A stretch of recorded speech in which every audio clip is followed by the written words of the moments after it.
And the horror it carries to us is not just the smell in your own sweat of a half-forgotten swamp world going back deep in both of you, but that for him, as you meet here face to face in the sun, you and all of you stand for um, have not yet appeared over.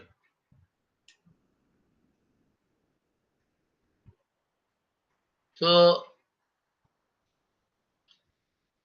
the horizon of the world, and you meet at last in a terrifying equality that strips the last rags from your soul and leaves you so far out on the edge of yourself that your fear now is that you may never get back. Unquote. So this is the kind of perfect setting that the colonial setting and colonial intervention in the Australian Aboriginal identity, and how there was a kind of clash between these two Aboriginal groups and white settlers, and how through this colonial identity they tried to seek a kind of national identity. We will see all the things in this unit, and when we come to things like exile and alienation, it was the novel Remembering Babylon Again, which is considered as an investigation of the age-old human problems of exile. The most famous of these voluntary exiles were the ancient Israelites in their migration from Ur of the Chaldees through the desert to the promised land of Canaan. Like them, most of Melof's characters in this novel have turned their back on their homeland in an attempt to find a new home at the antipodes. The ancient Israelites had the voice of their God and a pillar of cloud or fire to guide them to their new home. But what about migrants like the Mac- McLovers? Ellen McLover is inspired by a desire for sunlight and space, two elements she could not find in the Scottish mining town she had grown up in. The concept of exile is important in the present day Australia when so many of its residents come from different parts of the world. Very often, school children are asked to consider the question of what Australia means to them, home or exile. For Ellen and Jack, Scotland remained home with its familiar voices, song, and the old patterns of life. These transplanted McLovers, Kokorans, and Sweetmans have abandoned the mine pits and black mites to stake their claim in the new world, as unsure whether it will lead to their salvation or their downfall. There is no name as yet for the dusty track run by the general store road connecting their settlement to the others on the coast. The newcomers have barely made a scratch on the vastness that surrounds them. Linked to exile is the theme of alienation. Exile and the theme of exile and alienation are interrelated. The terrible human divides wrought by race, class, and culture.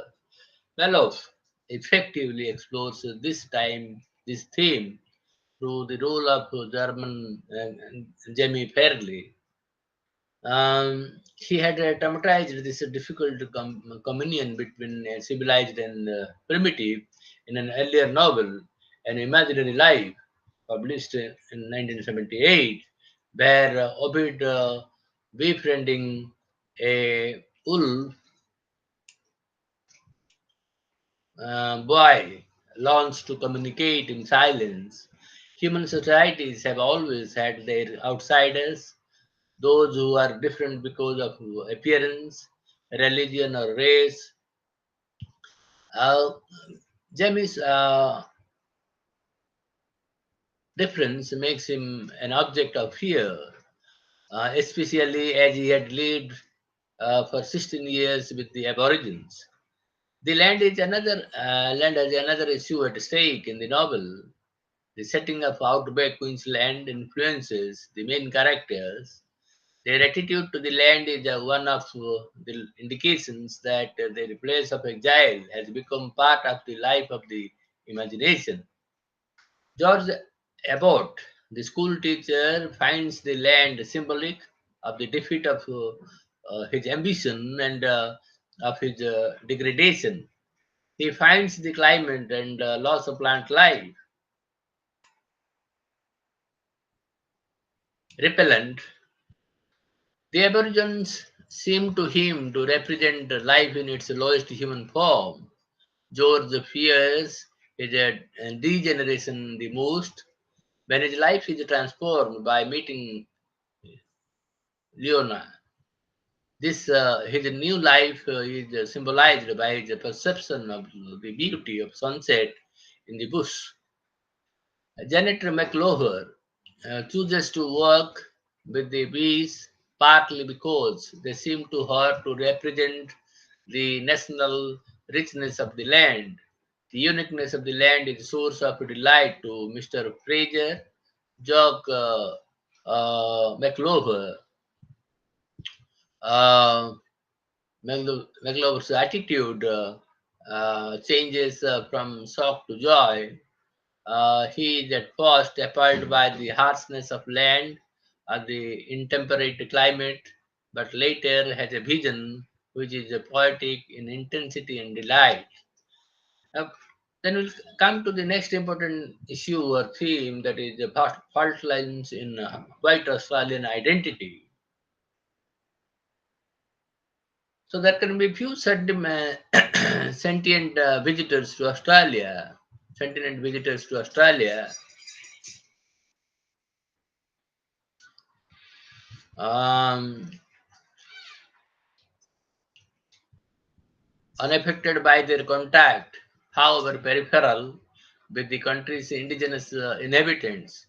The sight of a drink told Aborigines involved enveloped in the almost palpable shroud of their miseries, shock, and a profoundly disturbing element, which slumped at the bar of a segregated pub in some desolate redneck town in the continent's endless interior, or wandering aimlessly in the precincts of a city, shopping mall, their blank gaze and an opaque protective membrane against the visual aggression of their urban surroundings.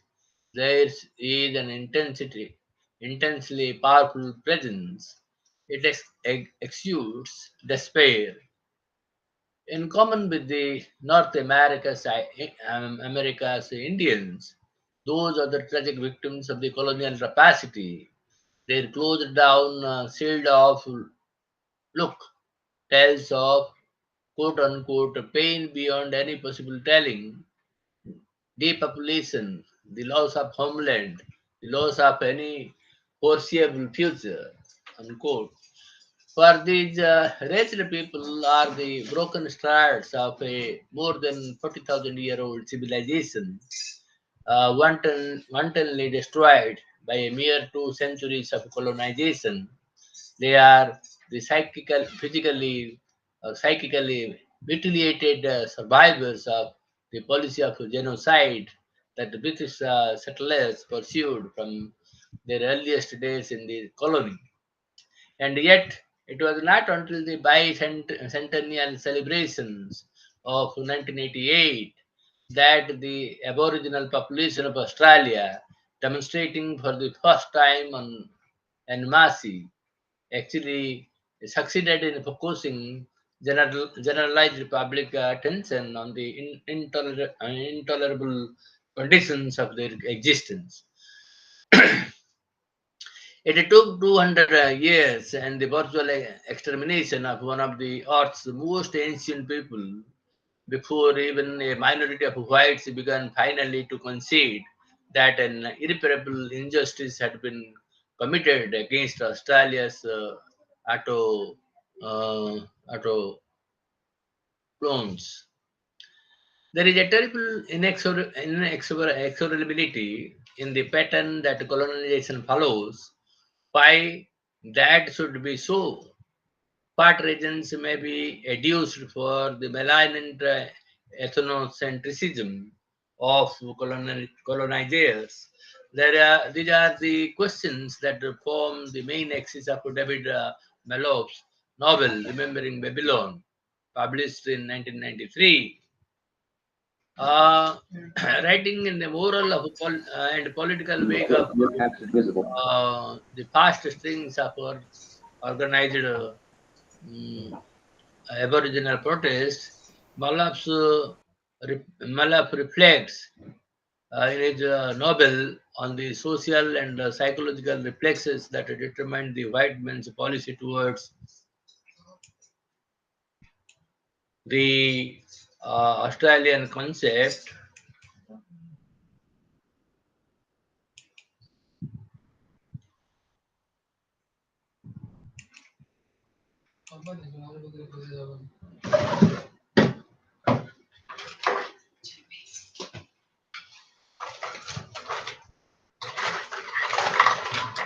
धीरे धीरे देखिए पढ़ दियो हाँ अच्छे अच्छे अच्छा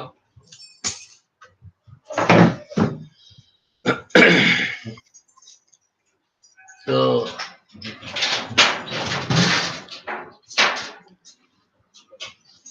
excuse me for a break.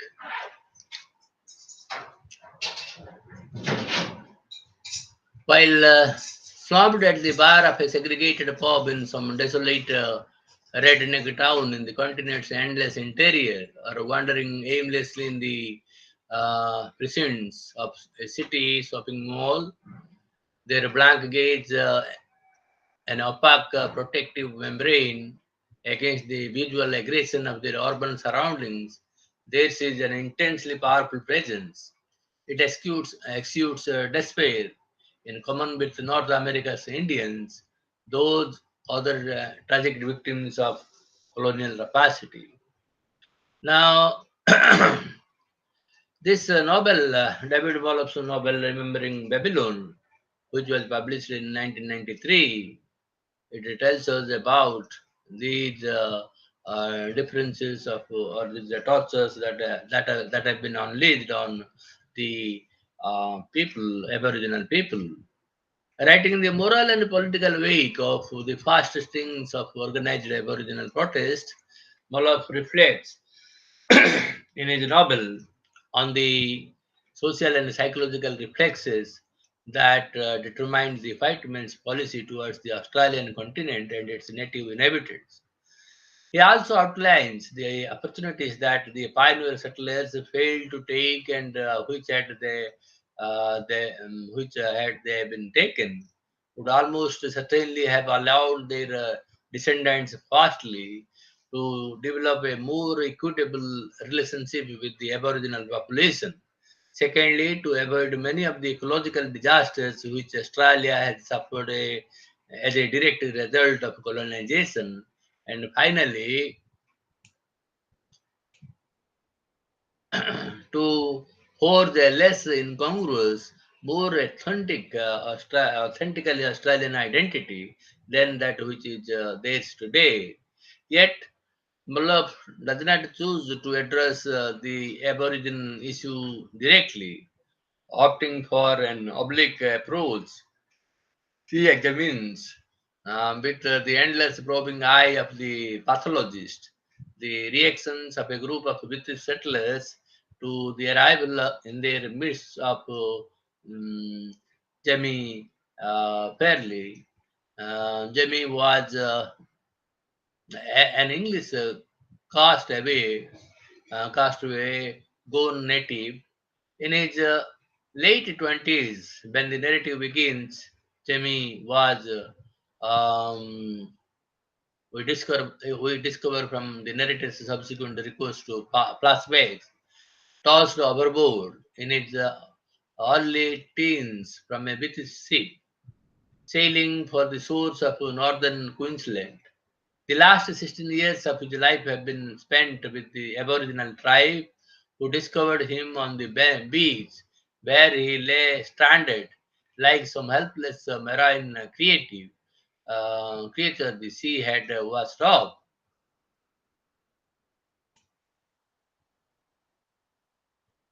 The effectiveness of Malab's strategy lies in the fact that the gap he incites readers to fill obliges the latter to imagine for themselves the grim answer to the ominous rhetorical question that, without ever being explicitly formulated, no- rumbles like distant thunder in the subtext of the novel. Namely, if Jimmy Fairley, a white adult Anglo-Saxon male, is capable of eliciting such intense hostility on the part of his compatriots merely because of his landily association with the Aborigines, what must be the response of those same men and women when confronted with the Aboriginal people itself, making the novel's main protagonist a British subject whose prolonged exposure to and radical transformation by Aboriginal culture has made of him a kind of human palimpsest, had the further advantage of providing an unusually revealing angle from which to view the settlers' relationship with their native culture. But it is through the depiction of the white community's pathological response to Jamie's absence of recognizable Anglo-Saxon characteristics that Mollops both painstakingly exposes the extent of the colonizing society's sense of insecurity vis-a-vis its own sociocultural identity, and at the same time highlights the overweening importance of that a common language, shared cultural references, and a joint set of codes inevitably assumed for the members of such a profoundly dislocated society.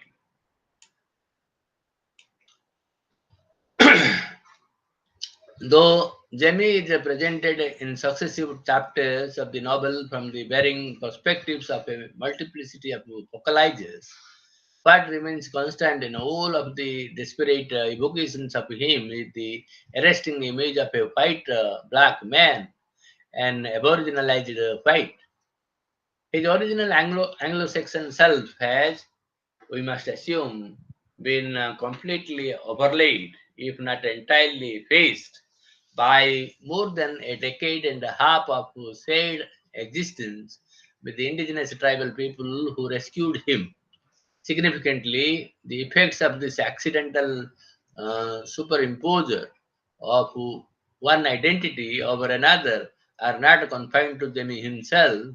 They are also evident in the dangerous tensions that are seen to surface among the white settlers when, having grudgingly admitted Jimmy into their midst, they discover that they can neither read his appearance nor decode his behavior. As we shall have repeated occasions to note this in this throughout this unit, Malap's characterization of the settlers very faithfully reproduces many of the attitudes that prevailed in Victorian Britain as a result of 19th century scientific investigations into questions of race and post-Darwinian thought on the theory of human evolution. In his study of colonialist fiction entitled The Savage in Literature, Brian B. Street explains, for instance, that a quote unquote distrust of anomalies caused partly by the continual attempt to define precisely the different groups of mankind was reinforced by specific scientific pronouncements about the native of hybrids, so that the Englishman was wary of anyone who seemed to be crossing radical boundaries. It was street demonstrates a feeling that found abundant expression in the literature of the period. Kipling being one notable example of the many Victorian authors who added the scientific distrust of the biological hybrid, the cultural xenophobia of the 19th century Englishman towards the character who chooses to be a quote unquote racial anomaly.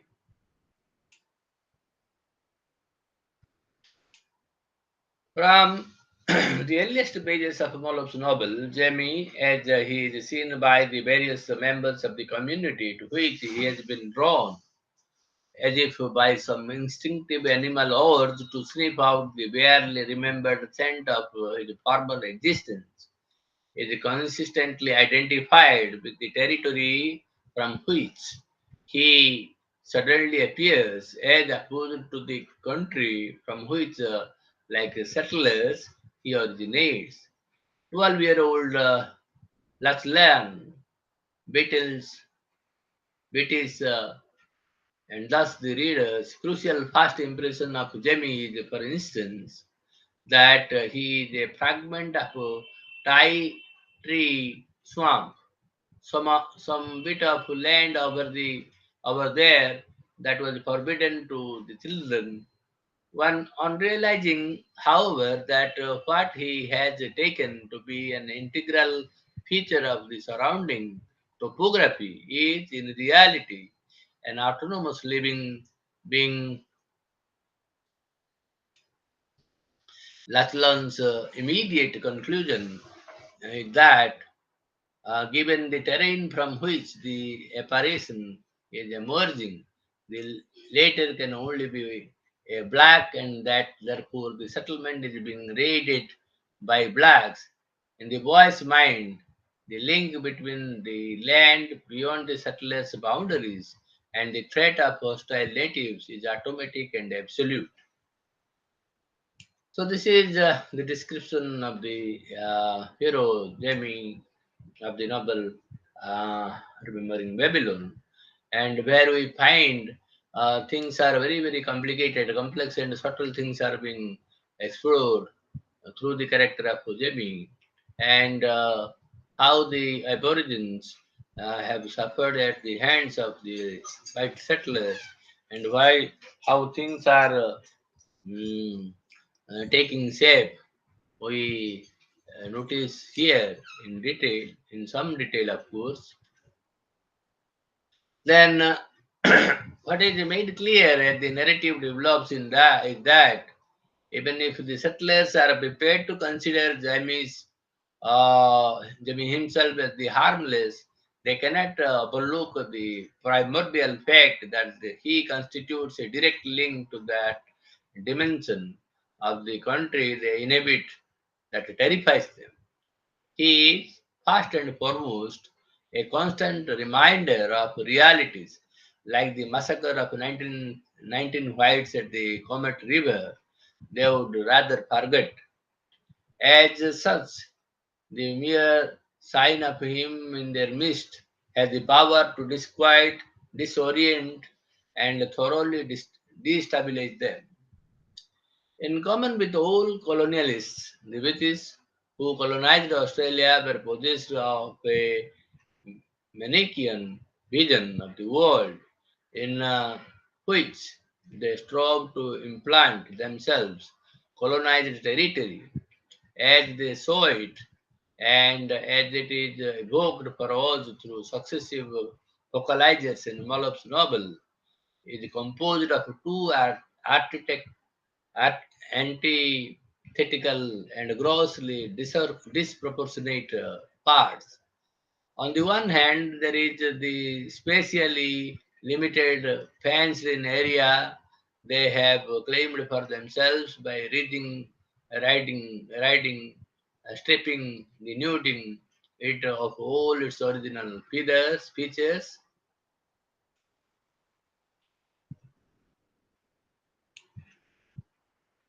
The ruthless excision of the indigenous people, so that the transplantation of a foreign body of the colonizer's culture make take a route and flourish, take root and flourish.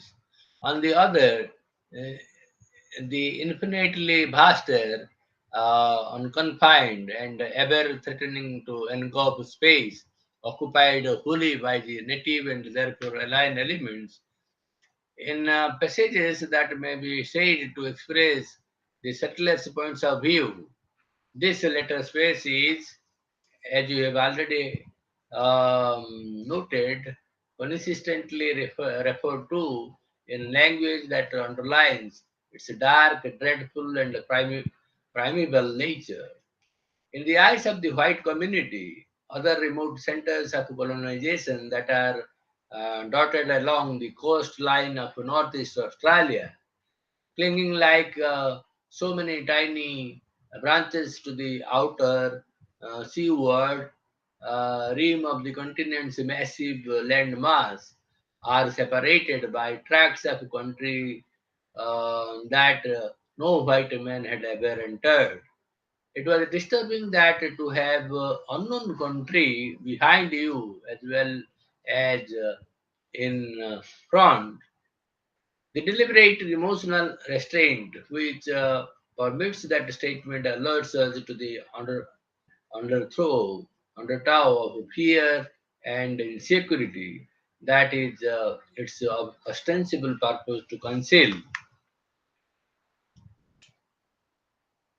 Having uprooted themselves from their homeland, bear evidence of their civilization, the matrine of their socio-cultural identity had been omnipresent in all their lives till they came here. They had never ventured, most of them, out of sight or earshot of a village triple that had they stooped to carry strokes and lean them one against the other, was always there when they looked up. The British settlers in Queensland are psychologically adrift in a context which offers no recognizable cultural landmarks, a topography they have no means of decoding or relating to their own experience. Quote unquote, out here, the very ground under their feet was strange. It had never been plowed. Good. So this is Mallop's account of Australia, of the Aborigines and the influence of white settlers, all the things. Then we'll try to sum up the um, unit.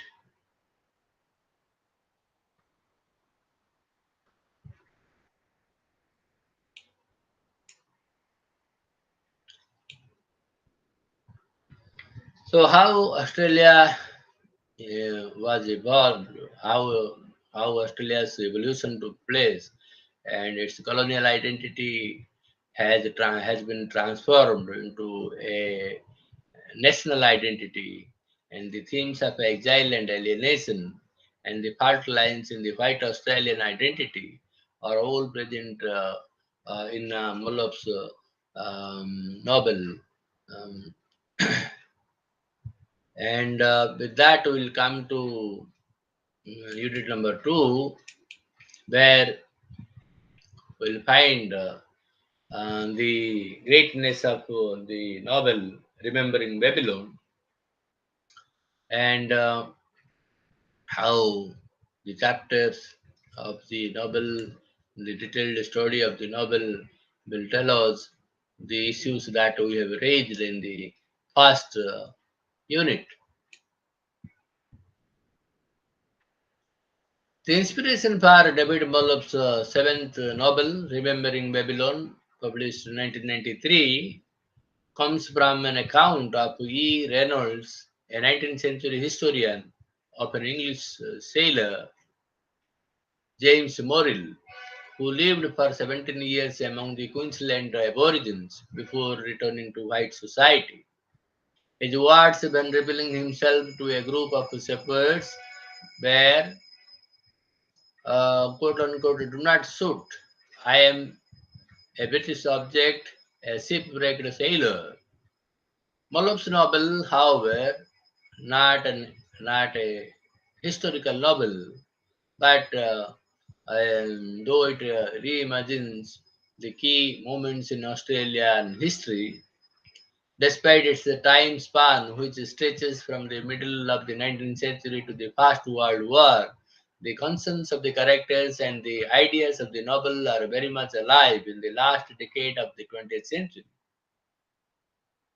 Jamie Fairley, the central character of the Babylon, has not been shipwrecked. He is cast overboard by his shipmates while suffering from fever. On being washed ashore, he is tended by the Aborigines with whom he lives for 16 years. His arrival in the small farming settlement 12 miles from Bowen has a profound effect on all members of the small colony. Their lives will never be the same again.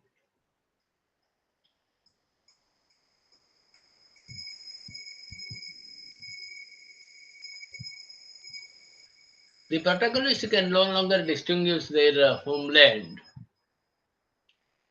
Jerusalem, from Babylon, where they are exiled and in slavery. The second quotation from John Clare gives the poet's vision of apocalypse in the time of the breaking of the nations, of chaos and disaster. What memories remain in the mind? The central question seems to be one concerning Australian identity. Australians are still asking themselves, who are we? What forces shape us? And what is our relationship to the land in which we live? How does it change us? Malloff's novel attempts to answer all these questions. It is the same concern we have noticed in his earlier fiction as well. The novel begins in the middle of the last century during the colonial period of Australian history. It gives a realistic picture of the harshness of the life of selectors or small farmers, those who came from the British Isles as free settlers but without capital and who were given small areas to farm by the government. Small farming in Australia, as in India, has really always meant poverty. Has really always meant poverty because of the relative aridity of the land compared to Europe and the uncertainty of the climate. We in India are also aware of how dependent we are on the monsoons. The classic portrait of selectors' lives is given from a humorous point of view by Steely Rod in the famous book on our selection, 1899. Olaf's novel gives an accurate picture of the settlers' attitude to the land and their efforts to destroy the ecology of the land by clearing and ring barking in an attempt to make it more like home. Of all the land settled in by the Europeans in the last 300 years, America, Canada, New Zealand, etc., Australia has suffered most due to the destruction of the natural habitat and of animal species. Mallof reflects the fear and suspicion of most of the settlers towards the Aborigines and of the unofficial policy of genocide that is, the killing of a whole race which prevailed throughout Australia and particularly in Tasmania and Queensland.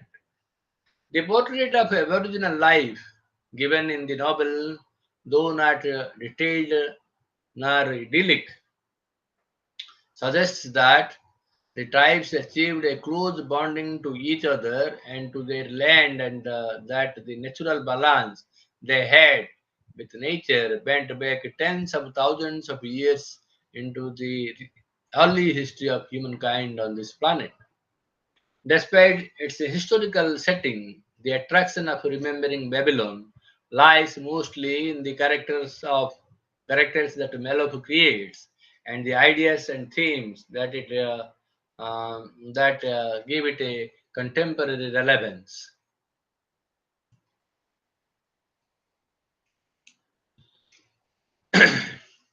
Coming to Malouf, he was born in 1934 in Brisbane, Queensland. Malouf had his schooling at the Brisbane Grammar School and later completed his BA with honours at the University of Queensland. He has been in and out of Australia, being for some time in Europe and writing for an international leadership, hence the term transcultural writer is used as an epithet for him. Malouf was a prize-winning poet before he published his first novel. Like Thomas Hardy, his poetic sensibility pervades his fiction. In an interview published in The Hindu on November 17th, 1996, Malouf said that he always had wanted to be a writer and had written stories while at a school and university. Speaking of his multicultural background, he said, quote, my grandparents came from Lebanon. That did not influence me in any way. In fact, the first time I visited Lebanon was last year, 1995. It seems in the Arabic world, the Malok family is a great writing family, so maybe it is in the genes. My mother was from London. She reproduced her Edwardian England in Australia. She read a lot till I was 14. My sister and I had a nurse to take care of us. My mother and she used to read aloud to each other. As a boy, I heard a lot of Dickens, Mrs. Henry Wood, and other novelists very English talk.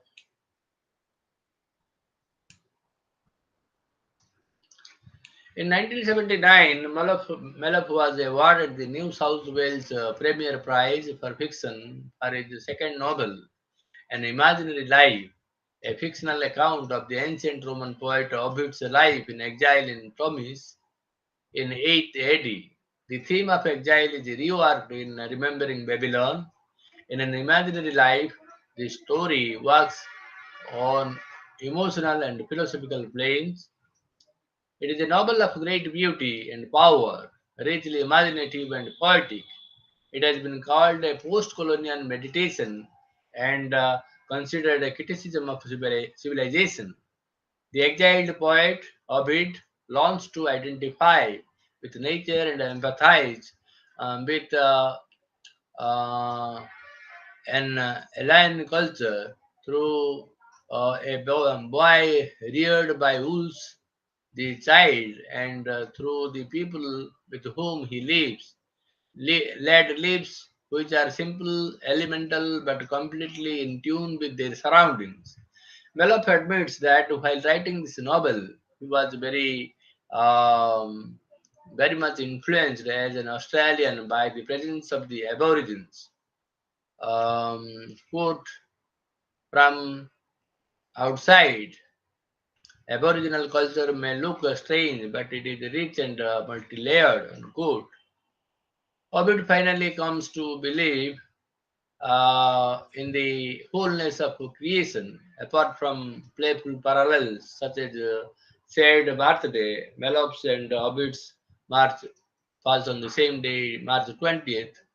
Malaf admits that he was influenced by Rudyard Kipling and by JMG states detailed observations of quote unquote Victor and the wild boy of Eberron in the 18th century. Speaking on this novel at the University of Madras, Mellop observed, quote, silence is a form of communication. Speech divides us, unquote. In fact, language and communication are tricky issues in his novels. Ovid's metamorphosis is complete when he regains the communication with nature that he had lost in his youth. As Malab says in his afterword, my purpose was to make this glib fabulist of the changes live out in reality display.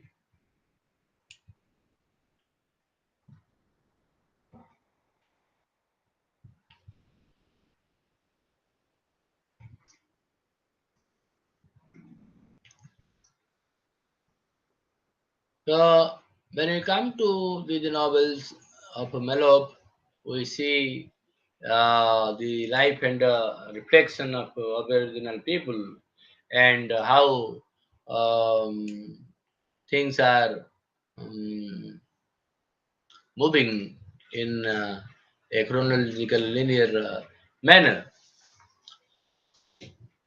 Then, when we come to the novel, uh, we can see that we'll have a short talk of the narrative sequence in the novel.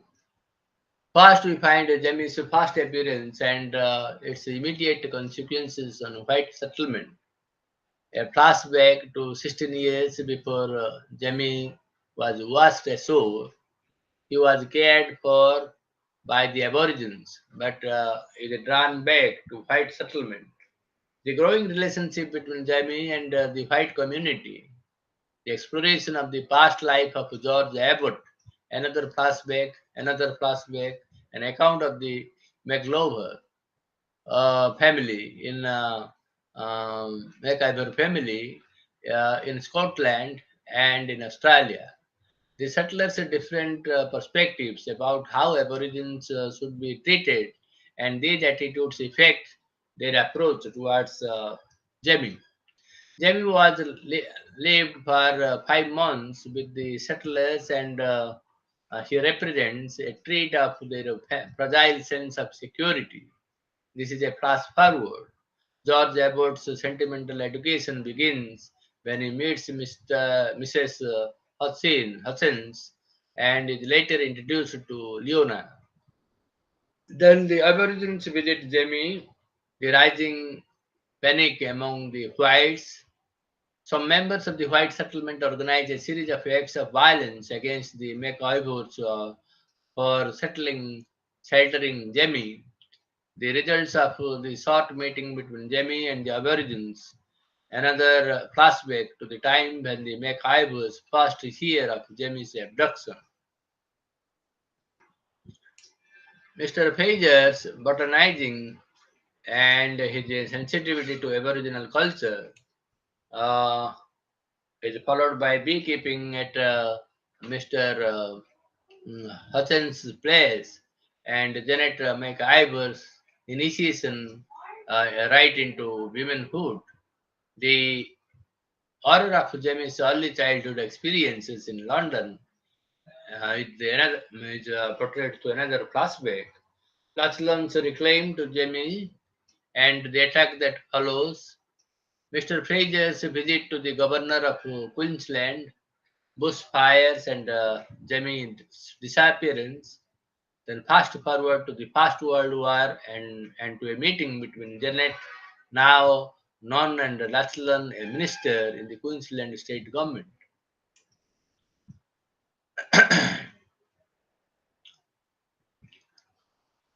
So if we look at the chapter 1, we'll find certain insight into the novel at the very first sight.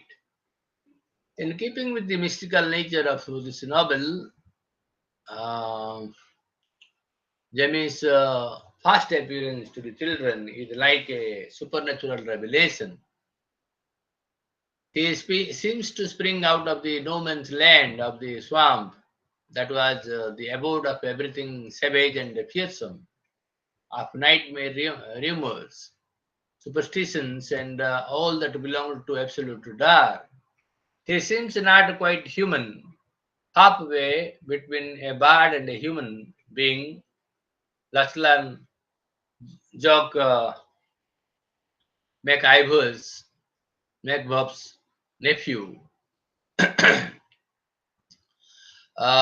First thinks he is aboriginal, but his fair hair and the threads of clothing on him proclaim his nationality. Jamie balances briefly on the top rail of the fence, his arms spread out, and shouts the amazing words, "Do not shoot! I am British subject,"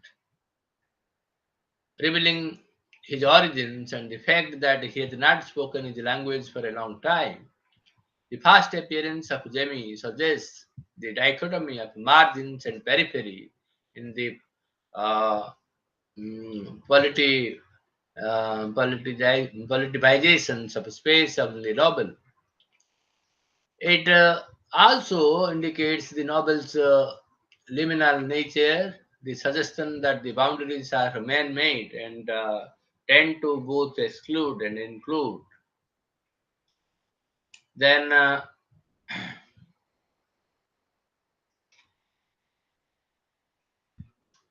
in chapter 2, we come to know about Jamie's lyrical description, uh, how he discovers a group of Aboriginal women and children when he was ashore.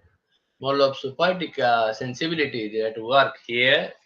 After emerging from the delirium of fever, Jamie is saddened not to see Billet, the London rat catcher with whom he lived, scourged from the fire which Jamie had lit before he had run away and been forced to join the crew of the ship. With the strict child's determination to survive and his quick wit, Jamie makes a place for himself in the tribe, quickly learning their language and customs and forgetting his own. He becomes one of their legends and hears them tell this story. Quote, how, when they found him, he had been still half child, half sea calf, his hair swarming with spirits in the shape of tiny uh, phosphorescent crabs, his mouth stopped with coral, how pale and ghostly in his little white shirt, that long ago had rotted like a coal. He had risen up in the firelight and danced and changed before their eyes from a sea creature into a skinny human child. Unquote. So these are the things that transformed Jemmy into from a white settler to an aboriginal um, adjustment. So we see the chapters and which are very very important in this context. Now, when we come to see the chapters, we come to know about Jemmy's transformation from a white settler into an Aboriginal um, life, where the members or the future of Australian literature is reflected through Jemmy's transformation. The moment of epiphany that the moon as a symbol illuminates is very interesting here, which we would like to recite in some detail. The tide which rises seems like a symbol of hope and love. Despite James' suffering, we come quickly to realize, and the hope and the love that carries him through the difficult phases of life. Quote, out beyond the flatlands, the line of light pulses and swells. The sea, in sight now, ruffles, accelerates quickly. Now it is rising towards us. It approaches. As we approach prayer, as we approach knowledge, as we approach one another, it glows in fullness till the tide is high and the light almost, but not quite unbearable. And as the moon plucks at our world and all the waters of the earth arc towards it, and the light Hello. running. Okay, Excuse me, sir. ah, Sir, your slide is there. It's not changed. not clear. No, sir. Your slide is there from means the what you are teaching. That is not there in the slide. It's the previous page is there still now. It's not highlighted. That's why it is not there. But it is there in the um, PPT. Okay. We can share it later. I will share everything after the class is over.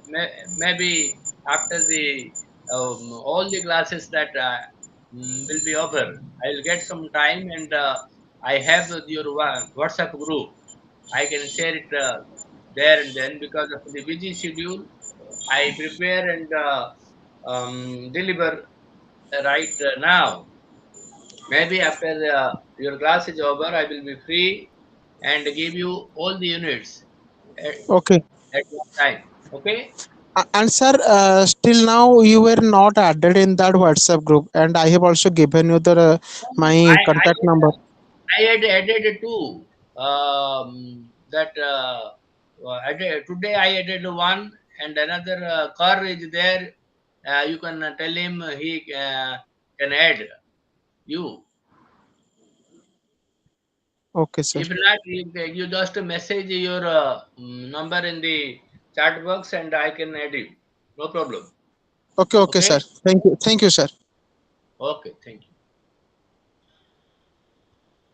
So, with, if we sum up, we can see that the novel um, is all about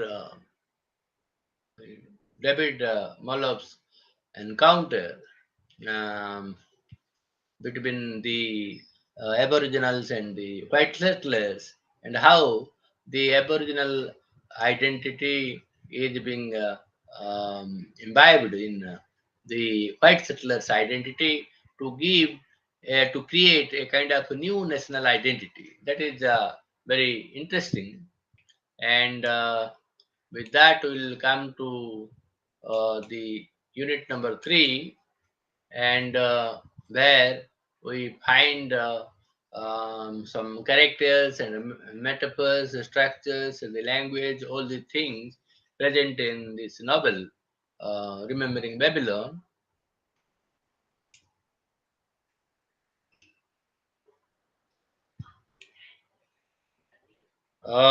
When we come to the novel Remembering Babylon, the writer Malouf moves further back in Australian history than before to the mid 19th century. Is a story of a pioneering settlement near Bowen in North Queensland provides a rich context for him to continue his rewriting of Australia's national mythologies, again addressing the accompanying question of cultural identity. Remembering Babylon offers a reprise of the myth of exile, first explored 15 years earlier in An Imaginary Life, another novel, but also it deals with the colonial myths of pioneering and frontier settlement, myths that in their original versions were silent about the violent disposition of the indigenous inhabitants and marked by failure to realize that the old country could not be remade in this new place. And we will explore the post colonial concerns, which is quite central in the novel.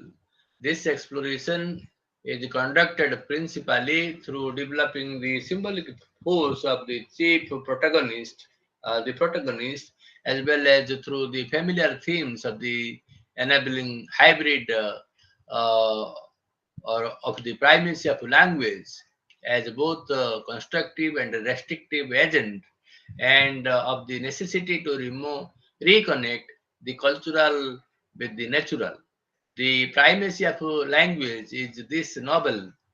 In this novel is reinforced throughout by a cluster of metonyms and related to the mouth.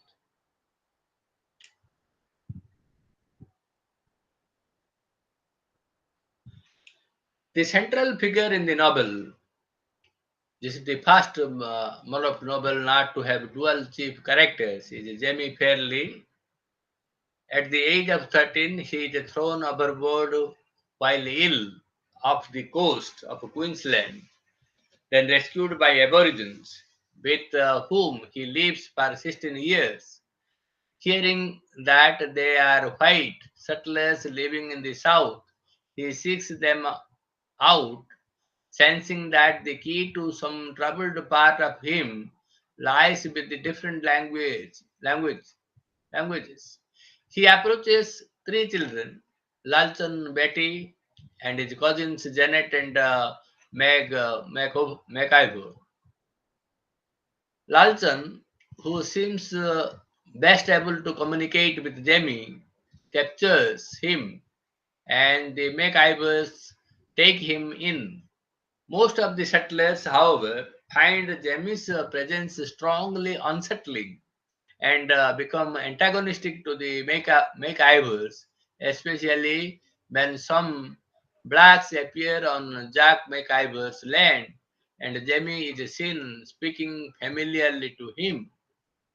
That Jack resists this peer pressure as long as he does in such an isolated place is a testament to the heroism exhibited by ordinary people and is contrasted later in the novel with the pompous ambition of the governing class.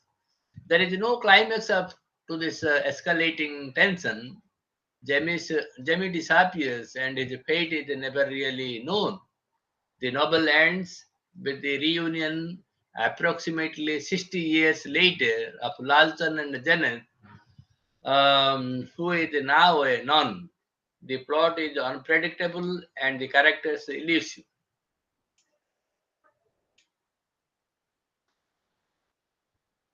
Jamie is not the only character to disappear from the story.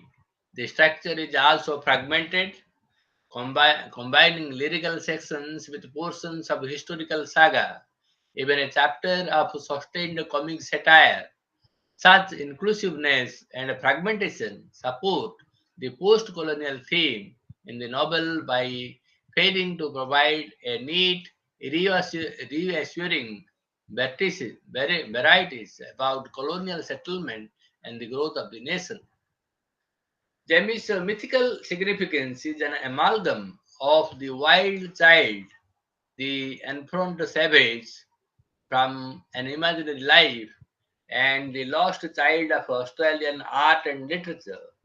The lost child typically wanders innocently away into the hostile bush, never to be seen again, thereby underlying the settler's sense of vulnerability in an alien and unforgiving land. But in remembering Babylon, a revisionist fable, the myth is reversed. The child is found, demonstrating the possibility of survival in the new environment. Jamie returns to white culture, not out of rejection of the Aboriginal culture he is now more familiar with, but to solve a puzzle, to reclaim a partially remembered partially lost past, and in order to complete himself. So this is a kind of mixing up or hybridity between the Aboriginal culture and the white culture to form a new national identity, a new Australian identity in literature, in novel writing. Then we see how things are moving uh, very fast, and we will read a passage in order to know how Moloch is critical and even satirical of the settlers' failures. For excuse me, for while Moloch is critical, even satirical of the settlers' failure, he is also sympathetic to those who faced what seemed an impenetrable dark, quote unquote, impenetrable dark. I am quoting a passage now. It was disturbing that to have unknown country behind you as well as in front, what you were left with when the last sleeper settled was the illimitable night, where it lay close over the land. Yet you lay listening to the crash of animals through its underbrush, the crack like a snapped bone, a ring-barked tree out in a paddock, then its muffled fall or some other unidentifiable sound, louder further off.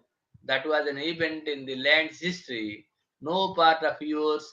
The sense then of being submerged, of being hidden away in the depths of the country, but also lost, was very strong.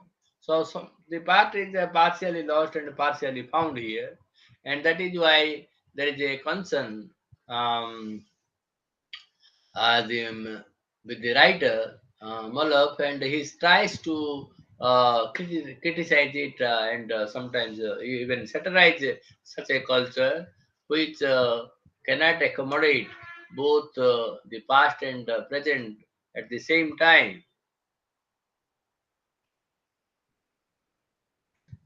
They are all lost children, and another lost child has come to show them they cannot only survive but belong.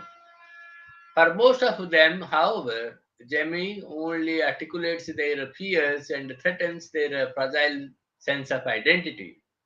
The folks' negative reaction recalls that of the people to the Tomis who are also living at the edge of an empire, to the child in an imaginary life as characterized by Gareth Griffiths. Quote, for those at the colonizing edge, it is imperative that they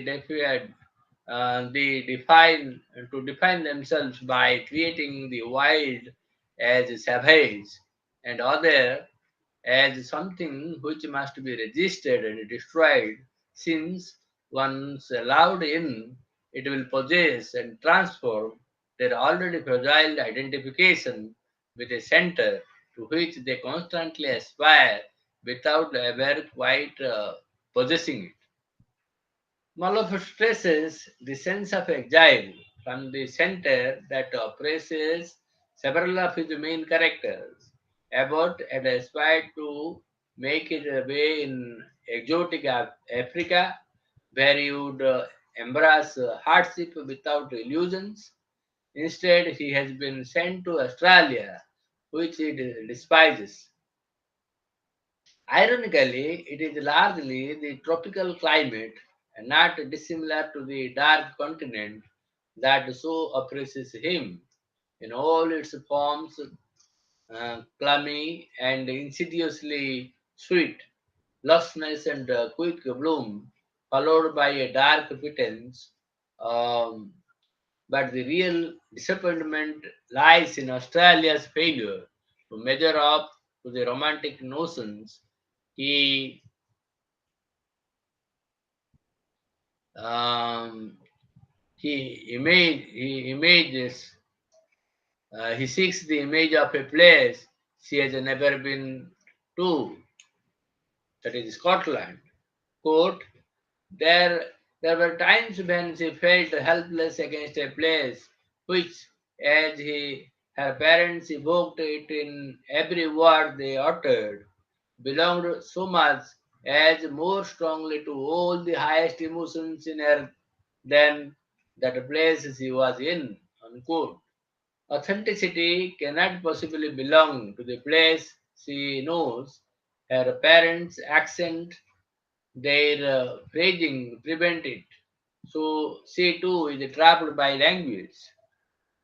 So at the linguistic level also we see a kind of entrapment of characters or protagonists, and this is a deliberate ploy by the writer Maloff, and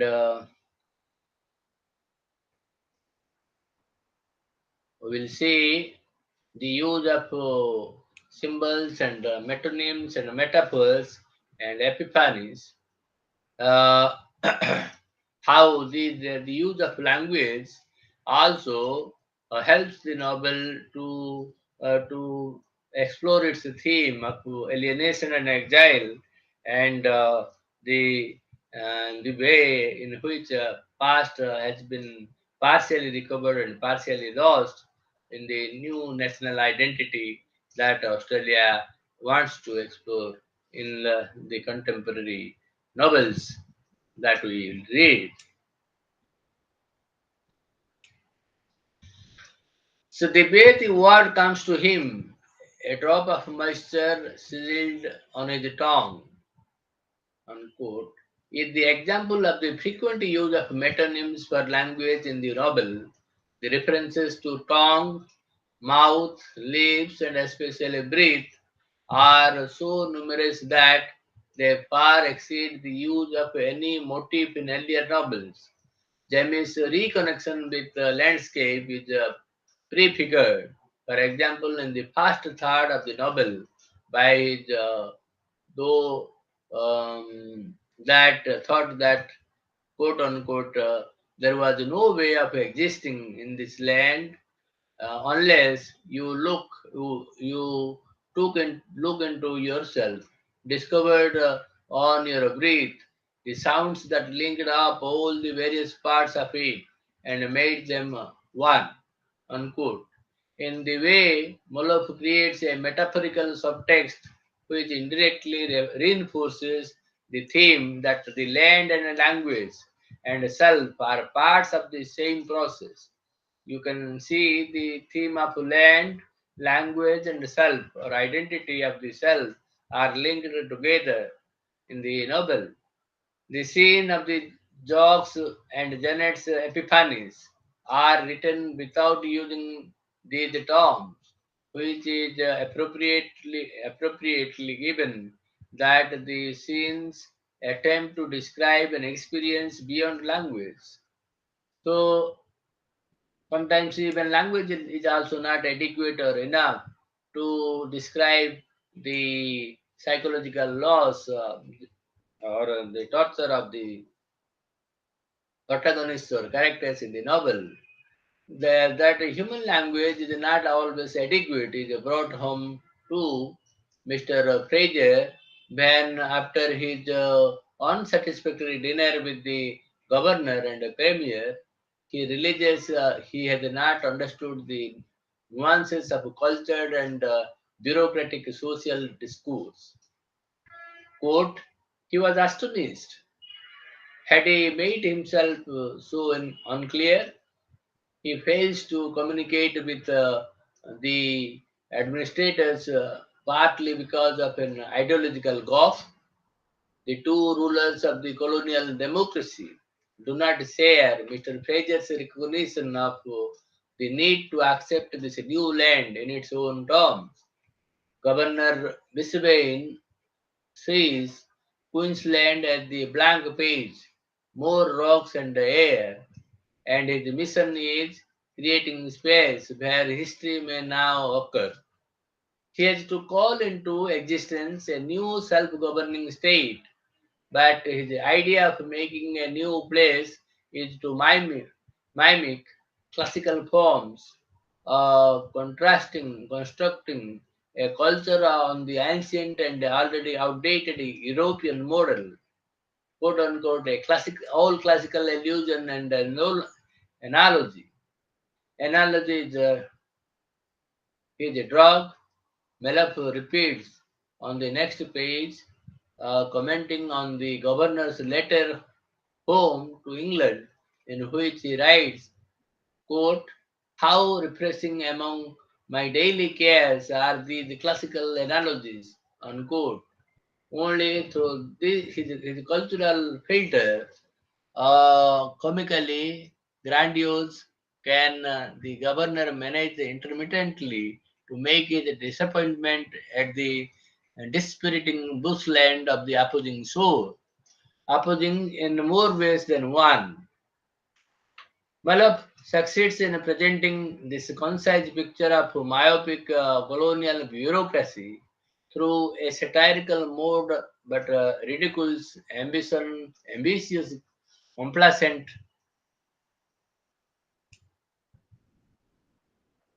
Eurocentric colonialism. Mr. Fraser's eminently sensible scheme of accommodation to this tropical place by growing native produce rather than exotics is ignored by his host. The premier bass in the praise of Lady Bobbin for the temperate fruit like peaches and grapes that he grows at his property as his property, and the peacocks and uh, pigeons, as well as the sexual double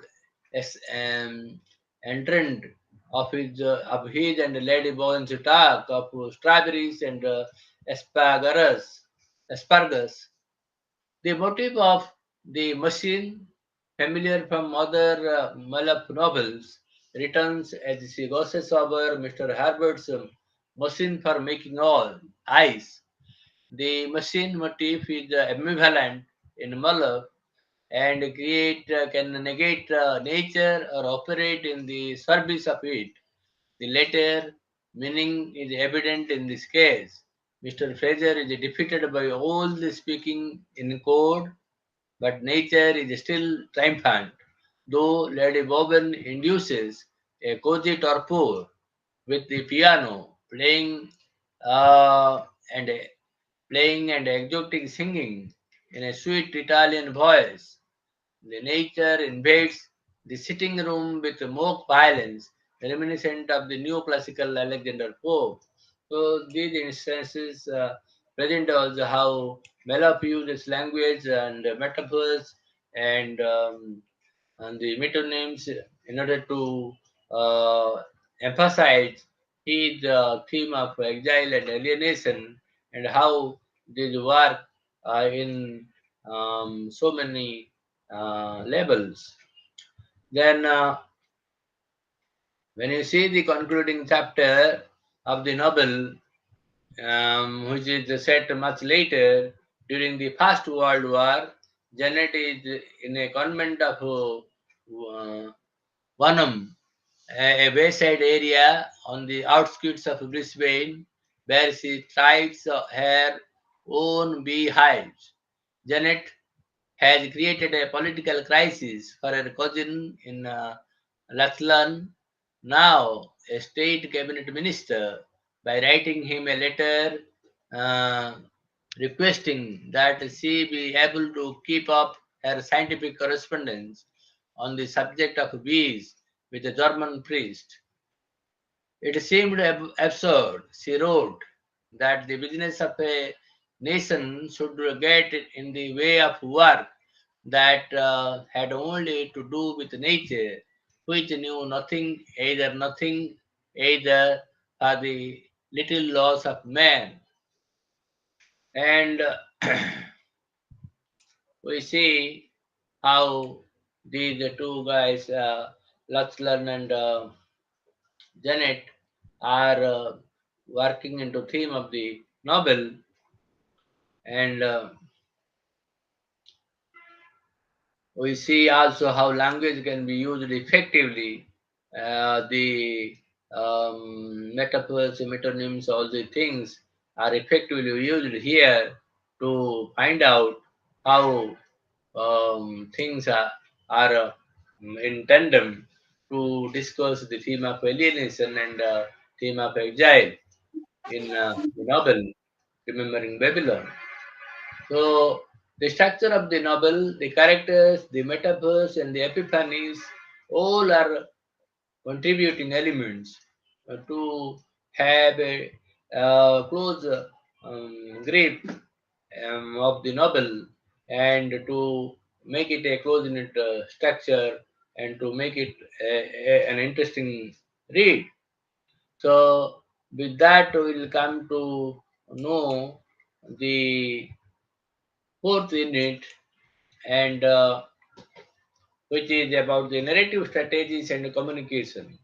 How the narrative technique also contributes to the theme of the novel, to the theme of exile and alienation, all the things, how the uh, mm, resetting of the aborigines is placed in the novel. We know all the things. So first of all, we'll see the narrative technique of the novel. Remembering Babylon is unique for the genre shifts in its narrative technique as it moves from straightforward narrative to flashbacks. Flashbacks, diary entries, records of journals, and mythical and poetic evocation of the landscape all are present in order to complicate and the narrative. It's a complex and complicated narrative strategy that the writer uses for the development of the theme of alienation and exile. It has been called a mixed narrative with dual perspectives. So many narrative techniques are mixed up for dual perspectives, ambivalent perspectives. The novel reimagines a key moment in Australian history, the contact between the settlers and the aborigines and between the settlers and the land. So this is very interesting. The contact between the settlers and the aborigines and between the settlers and the land. The novel is one of the many revisionist novels of the early Australian settlement. Other Australian authors such as Eleanor Dark, Kylie Tennant, and Rodney Hall, Thomas Kingsley, Kinnally, and Robert Trevey have all attempted to reimagine this phase of Australian history. The narrative technique evolves from the act of remembering and is a part of the memoir tradition in the Australian fiction. The title resonates throughout the work.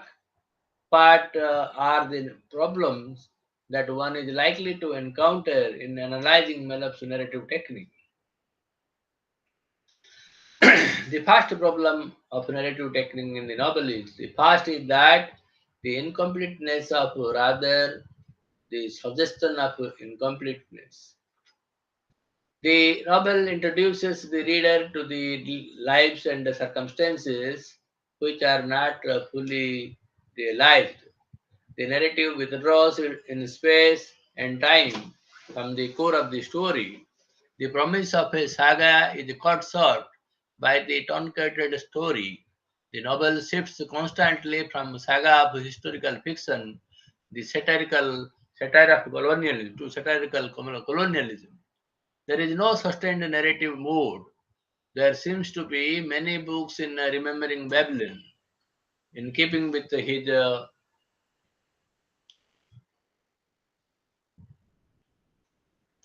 fictional technique, this novel is also short, only 200 pages, almost like a novella, a very short novel.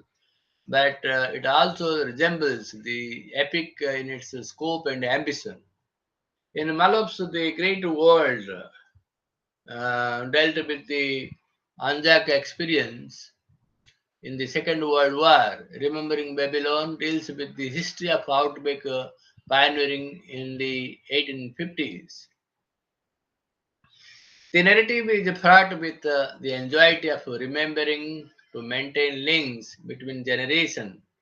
It is also a narrative of the extraordinary about the ordinary. One is reminded here of Arkanarayan's ordinary characters and their extraordinary heroics. The novel begins with the observing consciousness of a child. Let's learn of Moloff's technique seems to be expository rather than dramatic. Here, more showing than telling, there is a story within the story, as Jemmy's story later became, because a part of the Aborigines is the communal story of narrative. In time, his coming among them became another tale they told, and he would listen to it with a kind of wonder. Unquote. This is the Australian version of the American captivity narrative, stories of people abducted by Indians. Jamie's story is also a version of the lost child story in Australian fiction and painting, such as Marcus Clark's The Pretty Dick, 1869, or Joseph Storpy's Such is Life, 1903. The Lost Child story is a kind of commentary on the harshness of the Australian bush or outback. Jamie thus becomes a prototype of the lost child and the captive. The landscape description in Barbara Bayton's stories are echoed in the description of Jamie's when he is first spotted by the children. Quote,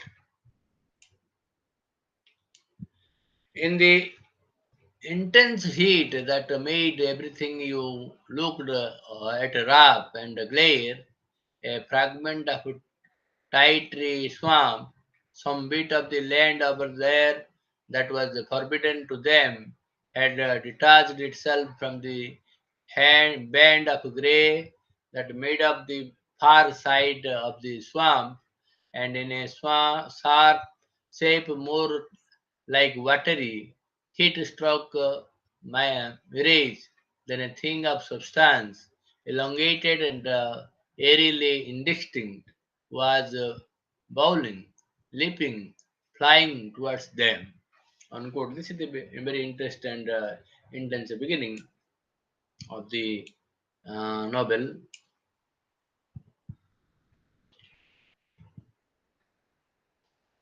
Then we'll come to know about the language and communication in Remembering Babylon. In the novel Remembering Babylon, Malaf returns to similar themes as those in An Imaginary Life, but moves from the fringes of the Roman Empire to 19th century Queensland, Australia.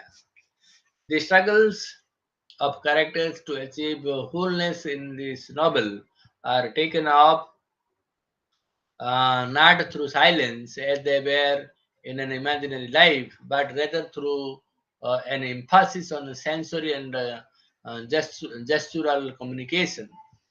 The sensory group receives the most attention in this novel, highlighting examples which seem to emphasize the transformative nature of these non-verbal communicative experiences. Many important scenes explore the experiences of the three major characters, Jock McIvor, uh, his daughter Janet, and Jamie Fairley. The young man who, after living among the Aborigines for 16 years, joins a pioneer community. Before working more closely at Janet and Jamie, we note a significant scene with Janet's father, Jock. He is walking alone in a field, reflecting on how he has changed since Jamie arrived. when he experiences a kind of epiphany. So wading through best high grass, he was surprised to see all the tips beaded with the green, as if some new growth had come into the world that till now he had never seen or heard of. When he looked closer, it was hundreds of wee bright insects, each the size of his little fingernail, metallic, iridescent, and the discovery of them, the new light they brought to the scene, was a lightness in him that was what surprised him. Like a form of knowledge he had broken through too. It was unnameable, which disturbed him, but was also exhilarating. For a moment, he was entirely happy. Unquote. So, this sensory experience is typical of many uh, such things in the novel. Jock McIver uses his bodily senses, sight, hearing, touch, to see the reality of the Australian landscape anew. He responds to his new vision with feelings of surprise, disturbance, and joy, and notably, the knowledge that he gains is unnameable. That is, he cannot express it in rational, discursive language, experiencing it instead through his senses. Later in the novel, Janet McIver, the eldest daughter of the family that has taken in Jamie Fairley, has a similar experience. The experience is non-verbal too, based entirely on her body and senses. It also allows her to understand Jamie fully for the first time. In this short but pivotal episode, Janet goes to visit Mrs. Hutchins to help with the beekeeping. Janet has already found that beekeeping is deeply satisfying to her. She loves the bees now and finds them a necessity, as if without them she could never enter into her own thoughts. Her sense that without the bees she could never enter her thoughts, her language is important. She realizes that both the discursive and the non-discursive are essential to fully experiencing life, that both are essential for a full cognitive life, and it is significant that her understanding came through bees, animals which have a sophisticated system of communication themselves. In this scene, as if it is as if Malaf has joined the human sensory capabilities with an animal communication system to symbolize Janet's transformation. Although Janet is about to have a life altering experience, she initially denies the significance of the scene, thinking that there is no mystery in the tableau of bees, clouds of billowing smoke, and the sun as dazzling sparks. Eventually, however, she realizes that it is communicative, as Malaf writes that for her in the scene, quote, just the same touched on something just at the edge of thought that she could not catch hold of.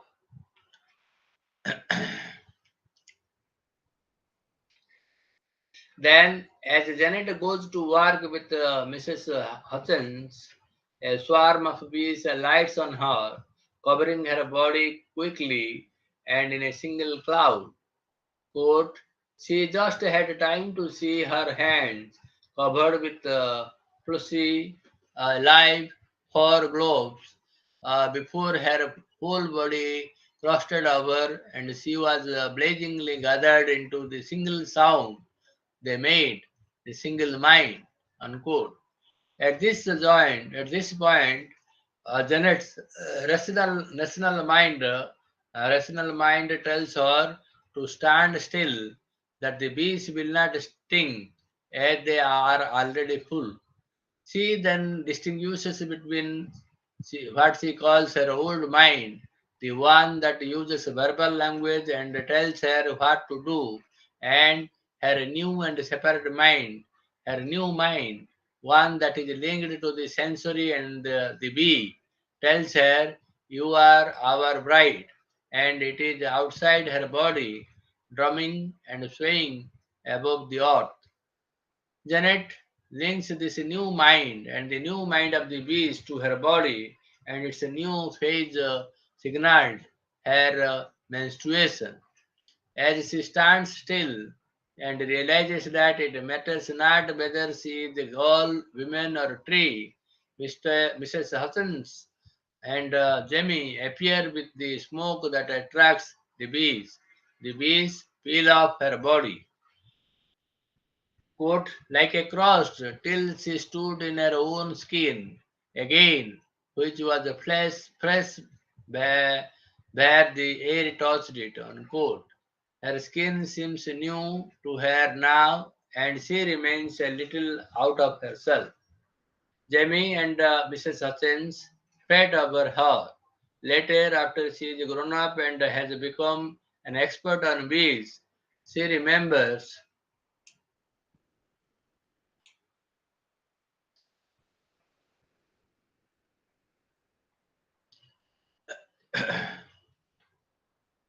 She remembers the experience as both physical, quote unquote, bodily excitement and time, quote unquote, when her mind had mystery of things.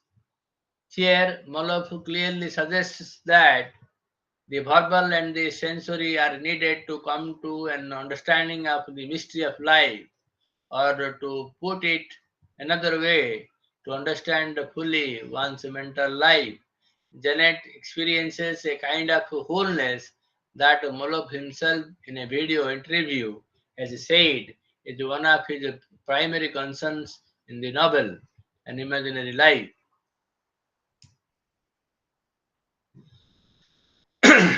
Molov writes that Janet is surprised that she does not appear changed in to Mrs. Hutchins, because to her, her old body has been born anew.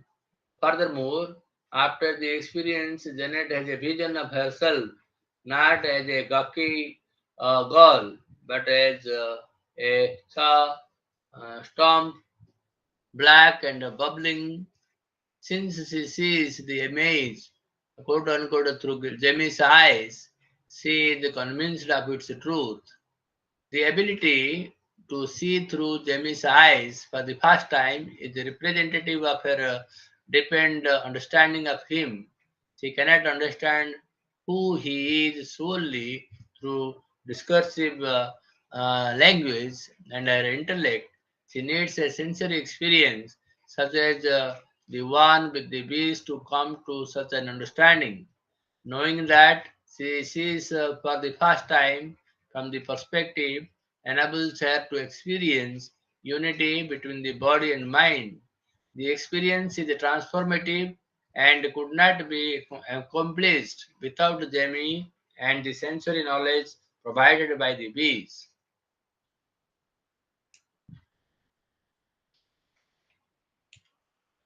Then we'll come to explore some aspects of language and how remembering Babylon is an extraordinary parable on exile, identity, and language loss.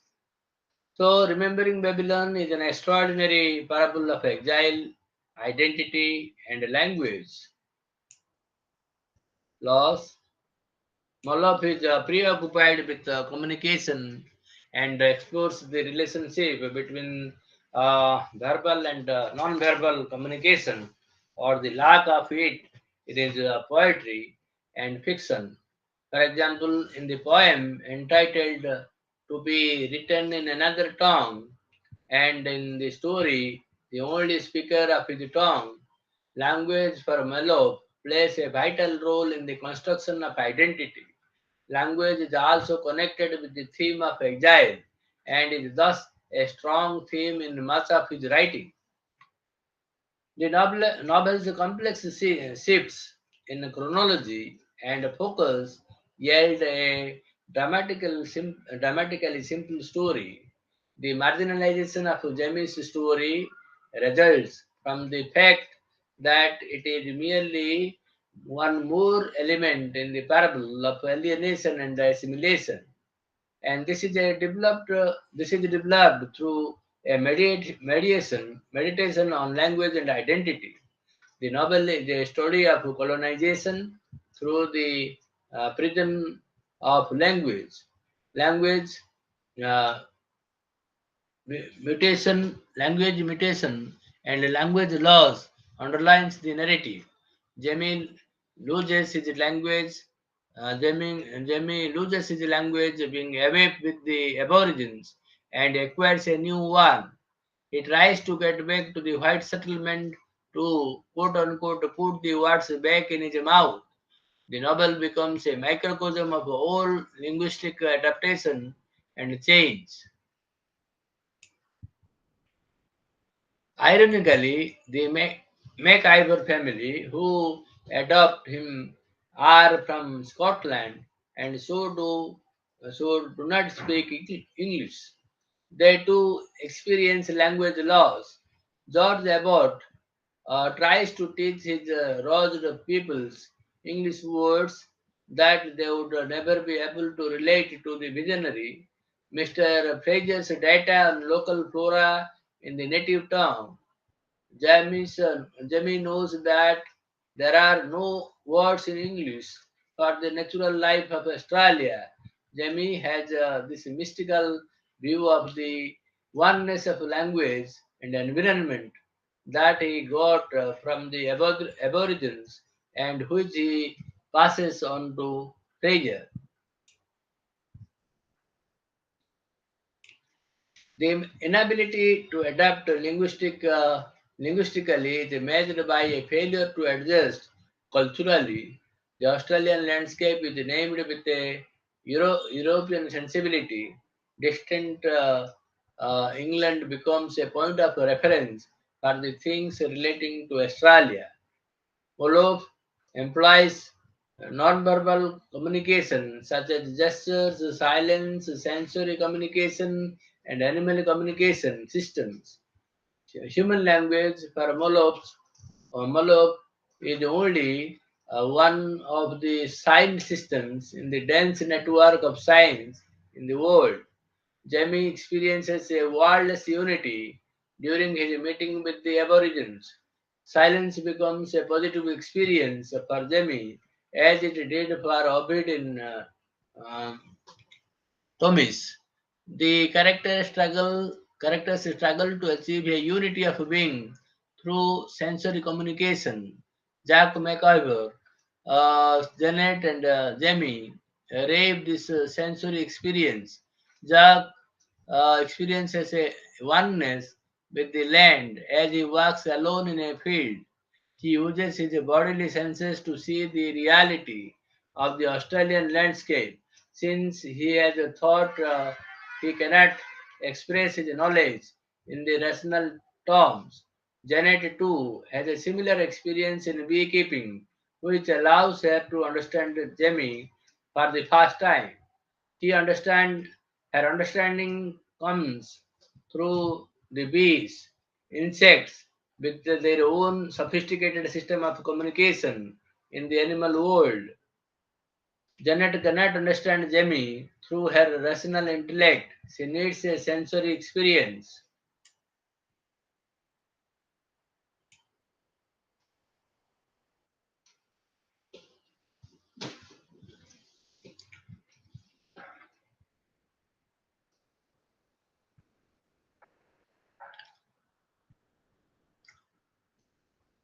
Jamie gives a language a great power, and this kills him. But Moloch demonstrates in this novel, in the experiences of Janet and Jamie, in the paradox of the verbal language. It can both be creative and destructive. The themes of language and exile are used to explore transformation. The revelatory ending of the novel, with its incantatory effects, is almost like an epiphany. Some critics see Moloch as a kind of structuralist. He tends to set up binary opposites such as mind and body, home and another, home and exile, nature and culture, dream and reality. Verbal and non-verbal language is another. Verbal and non-verbal language is another binary.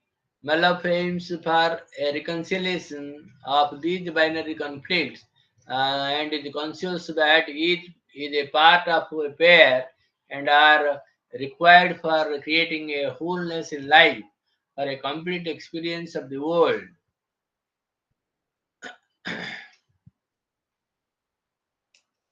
So, representation of the Aboriginal is also important, and we will quickly uh, sum up this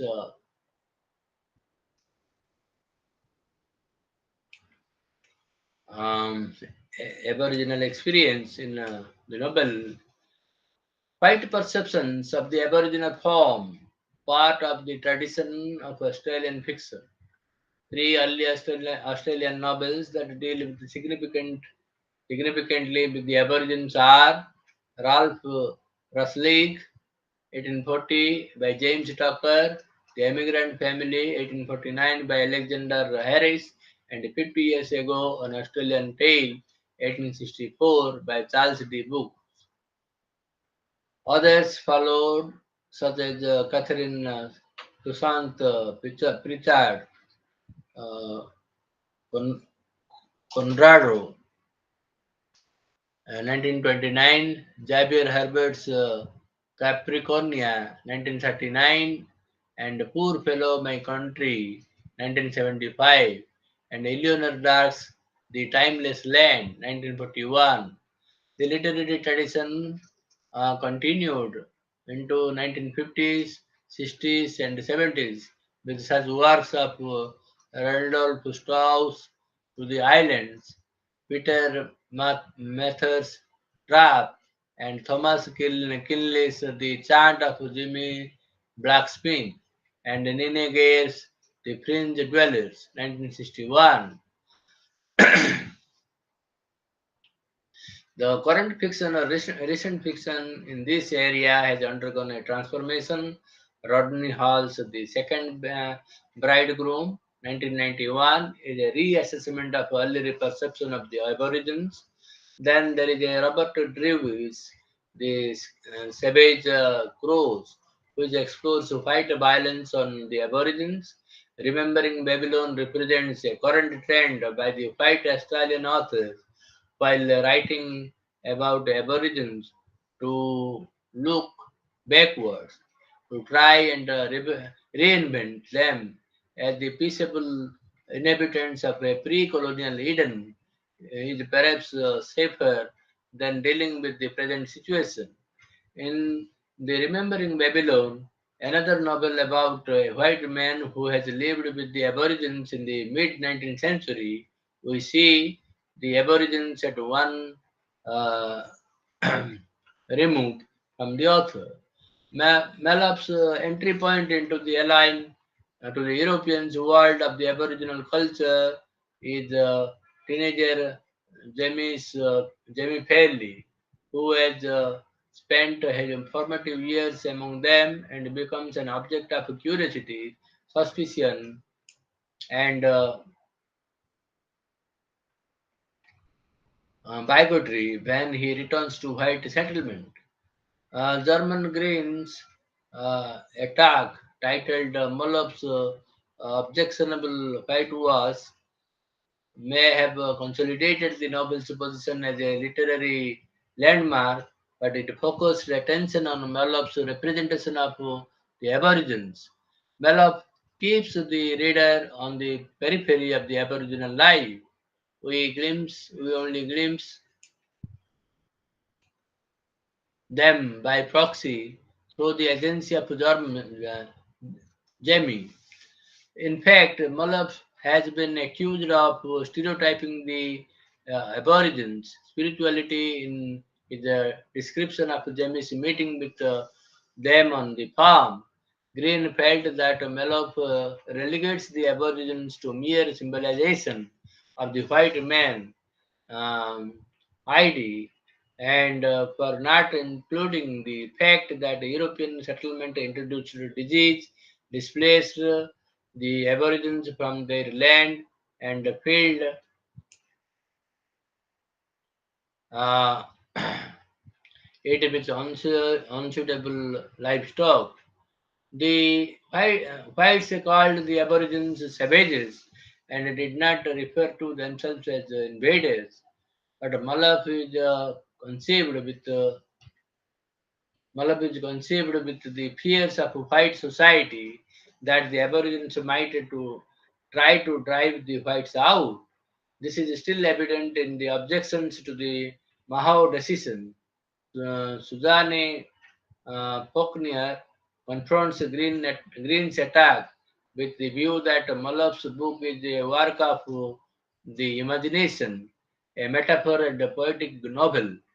Malouf has stated that the inherent fear of aboriginality implicit in many Europeans, including himself, is one of the subjects he is trying to address in the novel. So, this is the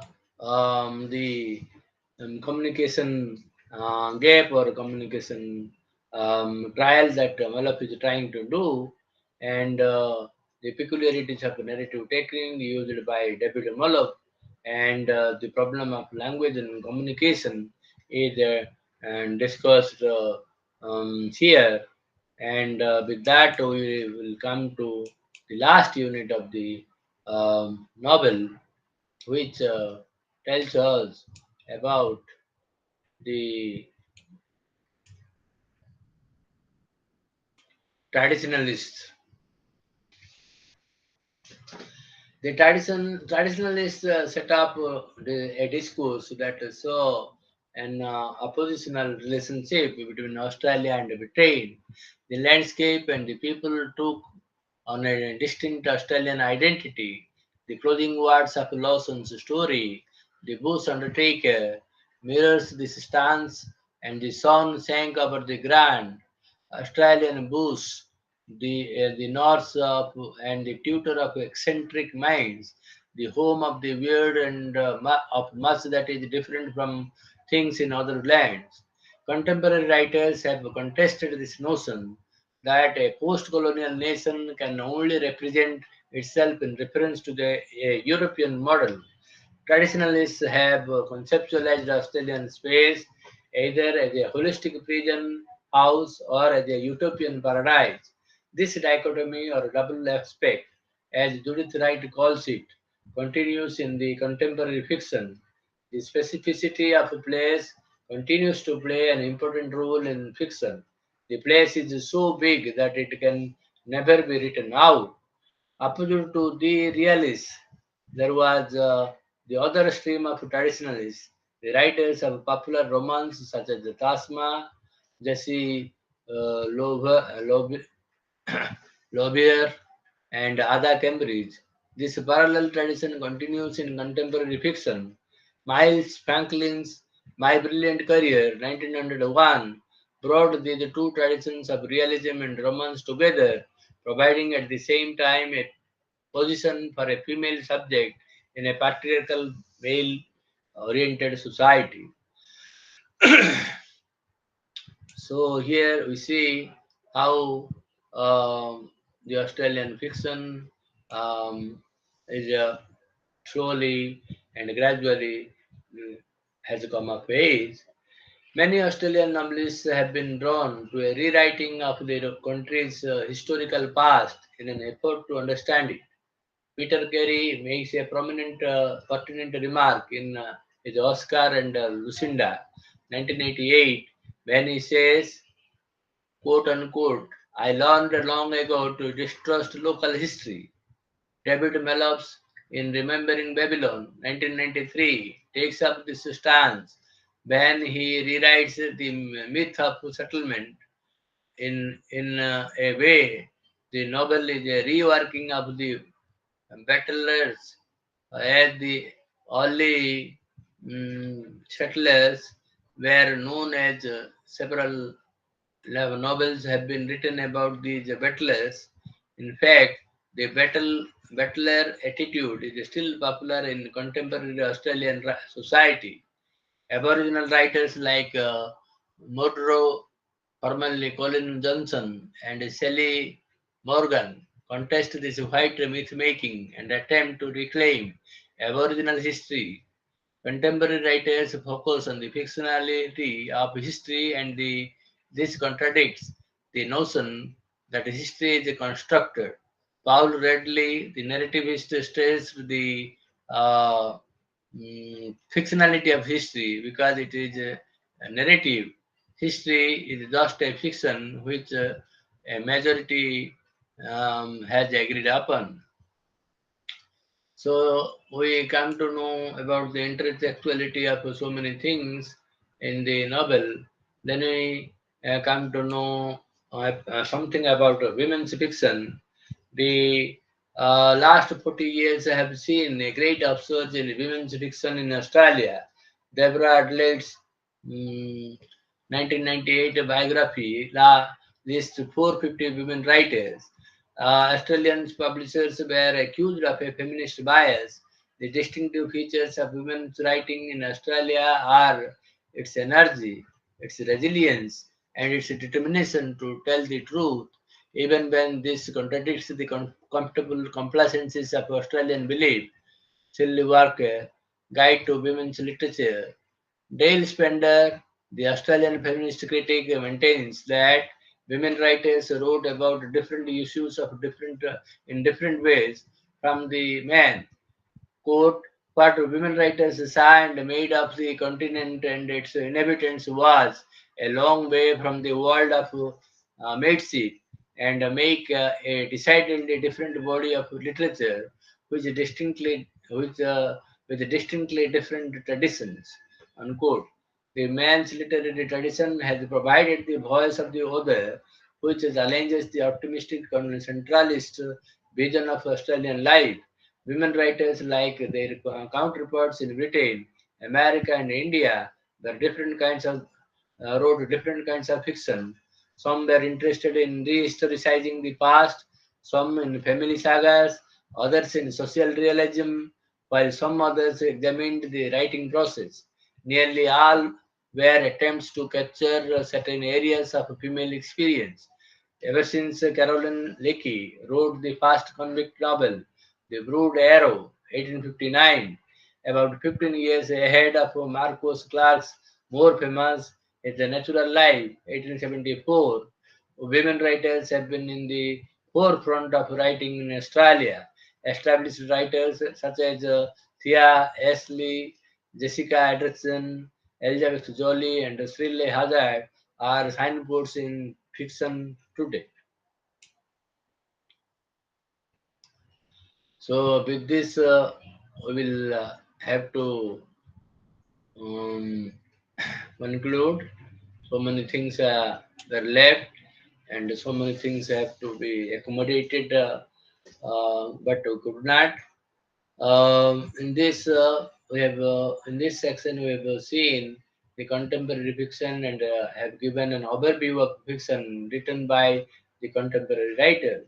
So this is contemporary Australian fiction in a nutshell for you, and how you can adjust to it, and how you can comprehend it is up to you.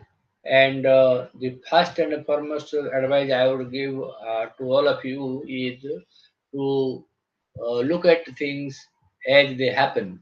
Don't overstretch yourself. Just go through it step by step, steadily and slowly. Direct reference is already there, and I think it will help you in your understanding of Australian fiction. So, um I think it's a time now to wind up.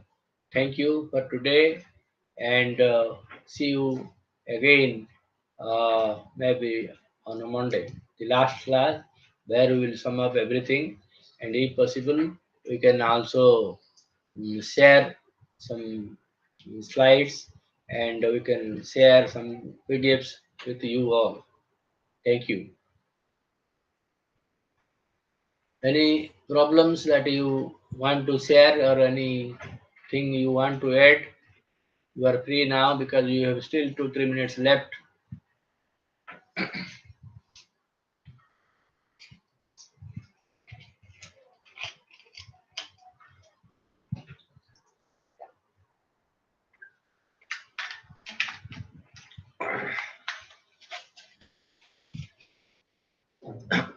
Okay, thank you. We'll meet maybe. Okay, I will add your name to the group,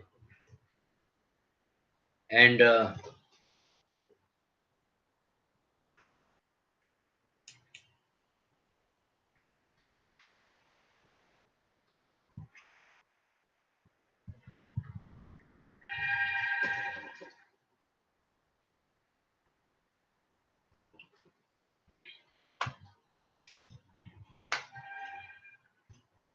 we will add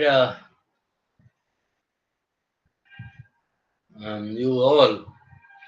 And thank you for your pleasant hearing today. Maybe we'll again meet on Monday. Thank you all.